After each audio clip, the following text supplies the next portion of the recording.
تحية طيبة للجميع. كنتواجدوا في ضاية زروقة، يعني في المدخل ديال إفران.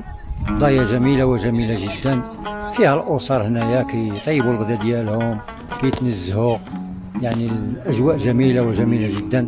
معنا الأخ المعلق الموهوب أسامة الزيطي. تحية سي جلال وتحية للمتابعين صفحة جلال البندري على موقع التواصل الاجتماعي. تحياتي لكم. كما قال سي جلال، نتواجد الآن في ضاية زروقة في مدخل مدينة إفران الجميلة، في هذه الطبيعة الغاية في الروعة. يعني المغرب يعني جنة فوق الأرض. من أرض المغرب أبعث سلامي، أرض الحبيبة من أجمل البلدان، من الشمال إلى الجنوب ومن الشرق إلى الغرب، اسألهم عمن يكون المغربي.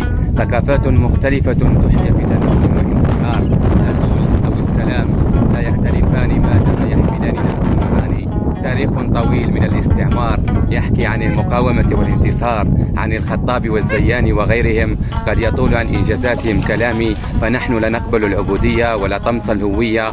والأرض عندنا ليست مجرد ركعة، بل أكسجيننا الغالي. في وطن يرمز للمدن بالألوان، حمراء بيضاء وزرقاء، لوحات حية من الجمال. لهجاتنا متعددة وعاداتنا متنوعة، ولكن يجمعنا حب المكان. راية حمراء ترفرف في الأعالي، الكرم والدفء العائلي، وحتى إدمان كؤوس الشيء، كسكس يوم الجمعة وحكايات الجدة في الليالي. صحراء جبال وبحر وموسيقى تروي قصاص الأجيال. سيرنا في المسيرة الخضراء لأميال، فضرب بنا المثل في السلام. زرع فينا المغرب عزة النفس ورفع سقف الأمان. وتحية سي جلال، تحية لكل المتابعين. تحياتي، والمغرب في قلوبنا. المغرب بطبيعة الحال شعرنا دائما الله الوطن الملك. شكرا، تحياتي خويا.